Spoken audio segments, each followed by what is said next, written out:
सत्ता में बैठल लोग के तेजस्वी यादव के विरोधी के कहना बा कि सारा रचल तेजस्वी यादव के ह।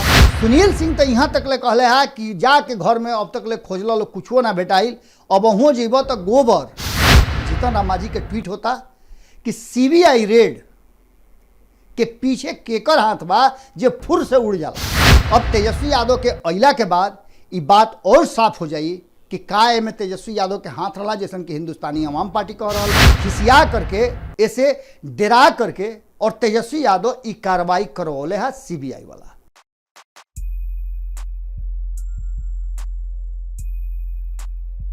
एक खाली फिर से बिहार राजनीतिक रूप से काफ़ी गर्म हो गई बा। एकरा में राजनीतिक उथल पुथल तो होते रहा, लेकिन यही बीच में जो सीबीआई के रेड लालू प्रसाद के 1 दर्जन से ज़्यादा ठिकाना पर भइल, और ये तब भइल जब तेजस्वी यादव जौन की राष्ट्रीय जनता दल के वर्तमान में कर्ता धर्ता बाड़न, वो देश से बाहर बाड़न। एकरा के लेकर के बहुत सारा कथा कहानी बा, और एकर इनसाइड स्टोरी यह रेड के पूरा कहानी और एकरा पीछे के जौन कथा लिखा रहल बा ओकरा पर आज कोशिश करतनी जौन दिन भर के और राजनीतिक लोग से बातचीत के दौरान जौन बात सामने निकल के आइल हा ओकरा पर विश्लेषण करे के हम प्रयास करतनी।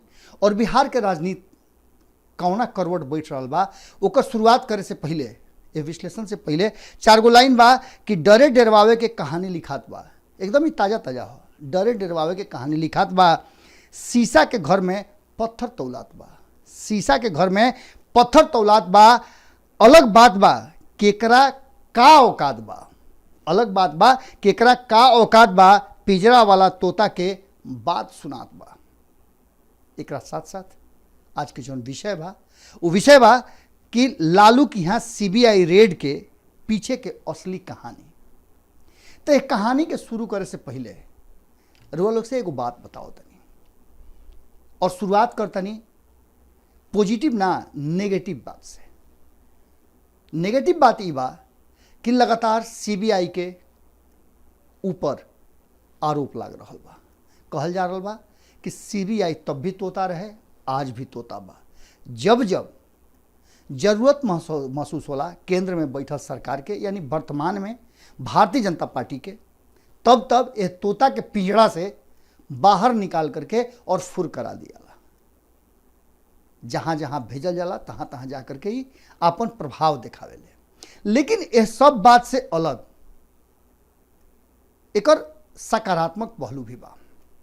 लालू प्रसाद पर पहले ही से ये आरोप लाग रहा बा कि चारा घोटाला में संलिप्त रहे है, जौना के 5 गो मामला रहा, 5 मामला में उनका सजा हो गई बा।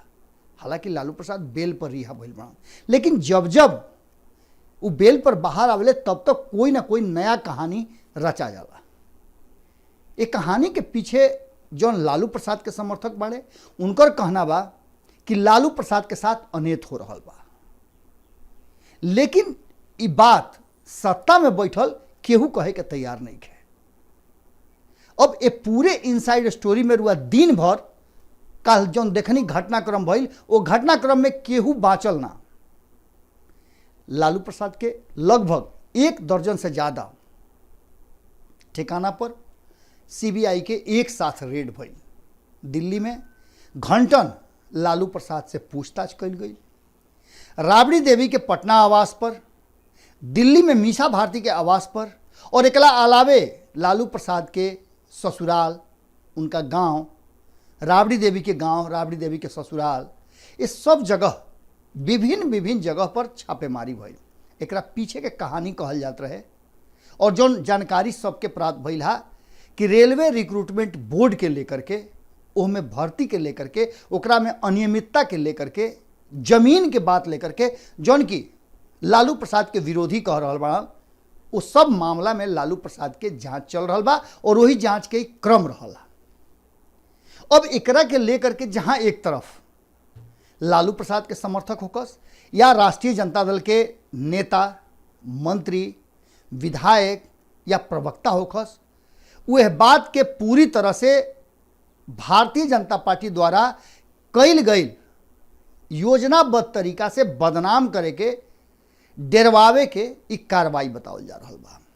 जबकि रुआ लोग के याद हुई और याद नहीं खे तो वो लोग भारत लाइव पर जाके देख सकिले कि भारतीय जनता पार्टी के एगो ना कई गो नेता से हम पूछनी कि आखिर रुआ लोग ऐसा काहे करता नहीं, काहे लालू प्रसाद के, तेजस्वी यादव के, उनका परिवार के परेशान करके कोशिश करता नहीं। कहीं ऐसा तो ना कि लालू प्रसाद के पुत्र तेजस्वी यादव और नीतीश कुमार में फिर से नज़दीकी बढ़े लागल, लालू प्रसाद जेल से बाहर आ गए बड़े, तो डरा के रुआ लोग ये सब कार्रवाई करता नहीं कि जना से तेजस्वी यादव भी डरा जास और लालू प्रसाद भी डरा जास, नीतीश कुमार भी डरा जास। एकरा के पूरी तरह से निरस्त करते हुए साफ तरीका से कहना रहा कि हमनी के में कोनो हाथ नहीं है। तोता 2014 से पहले कोई के पोसुआ रहा, आज वो तोता के आज़ाद कर दिहल गई बा।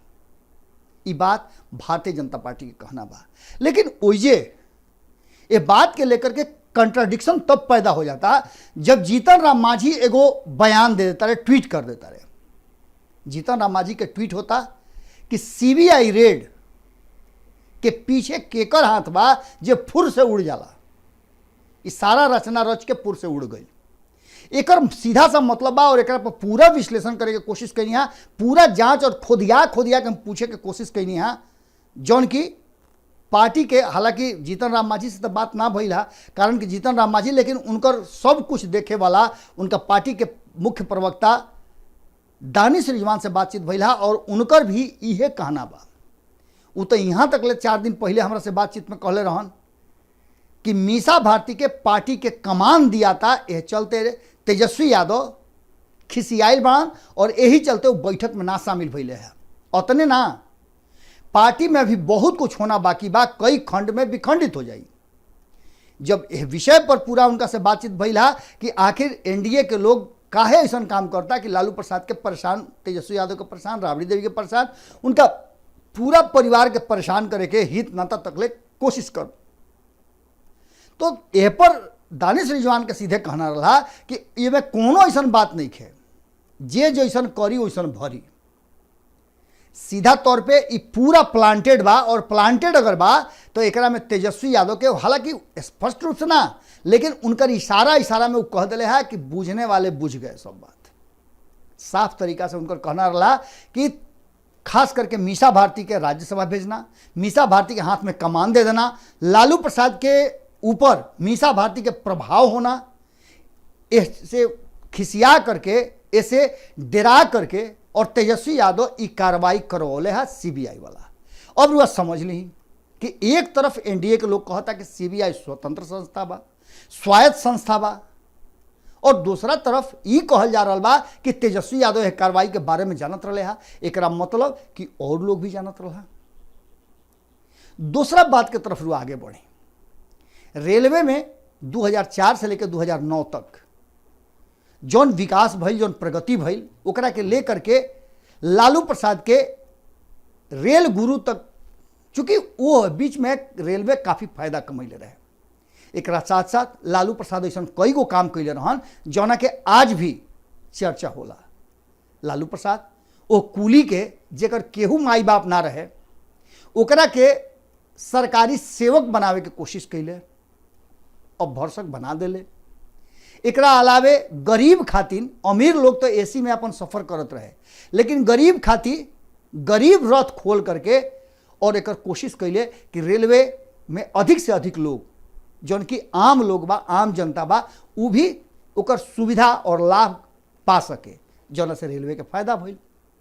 एकरा अलावे रेलवे के स्क्रैप के लेकर के रेलवे में भर्ती निकाल करके बड़ा बड़ा काम कैले। ये बात के लगातार रिकॉर्ड के अनुसार कहल जाला, लेकिन यही मामला पर लालू प्रसाद के कटघरा में खड़ा कैल गई बा और ई कहल जा रहा बा कि लालू प्रसाद जौन बहाली कैले ओकरा में कई अनियमितता कैले, जौना में पैसा रुपया के लेन देन भइल, जमीन तकले लिखवावल गई।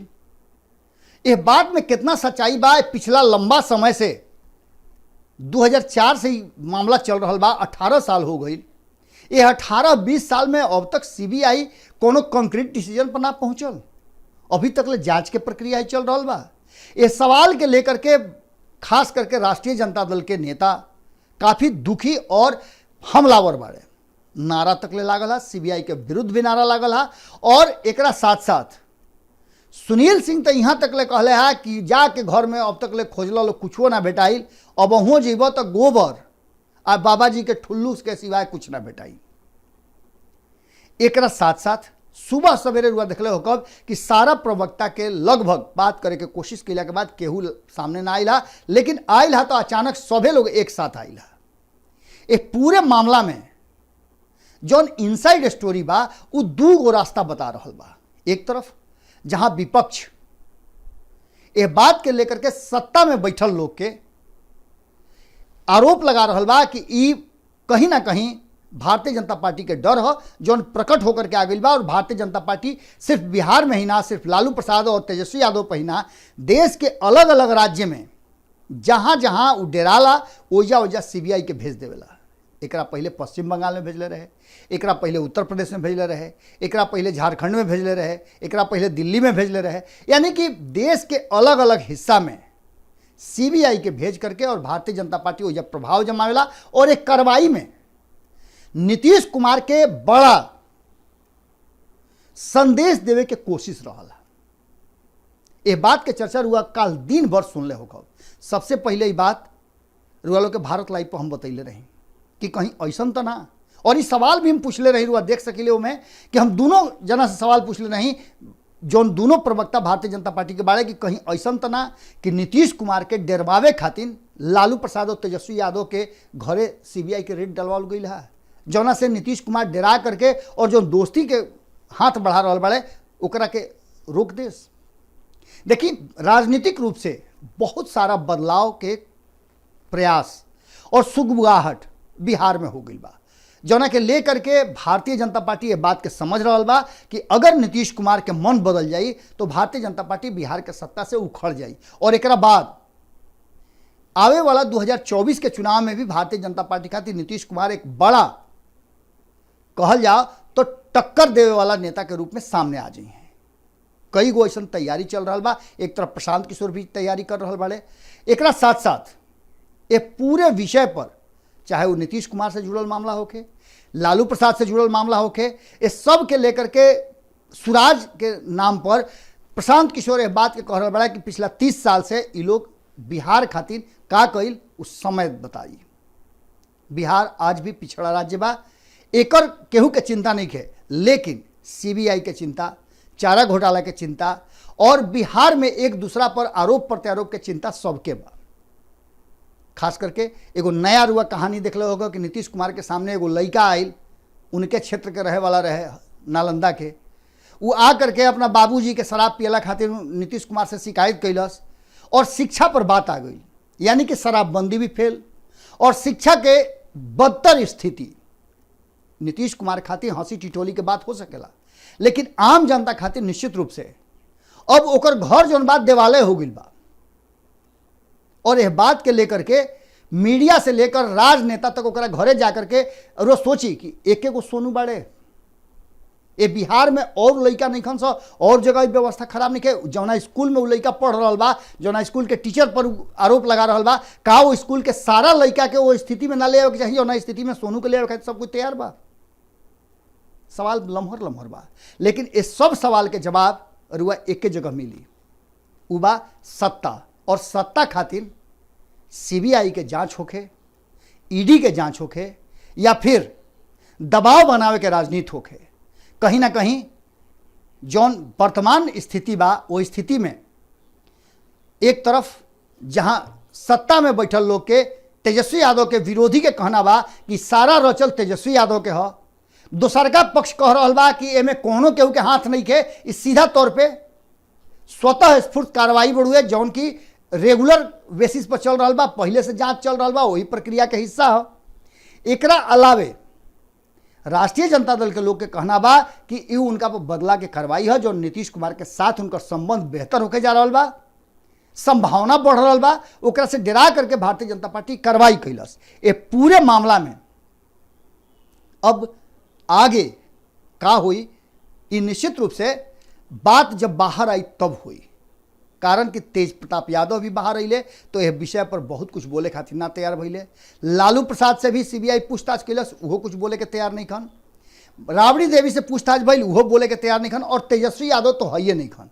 अब तेजस्वी यादव के अइला के बाद ये बात और साफ हो जाई कि का एमे तेजस्वी यादव के हाथ रहा, जैसन कि हिंदुस्तानी अवाम पार्टी कह रहा बा, या फिर नीतीश कुमार और तेजस्वी यादव के नज़दीकी के कारण भारतीय जनता पार्टी द्वारा कल गई कार्रवाई रहा, बदला के कार्रवाई रहा, डेरवावे के कार्रवाई रहा, या फिर सीबीआई रेगुलर जो जांच चल रहा बा वही प्रक्रिया के अधीन लालू प्रसाद के 1 दर्जन से ज़्यादा ठिकाना पर छापामारी कैला सा।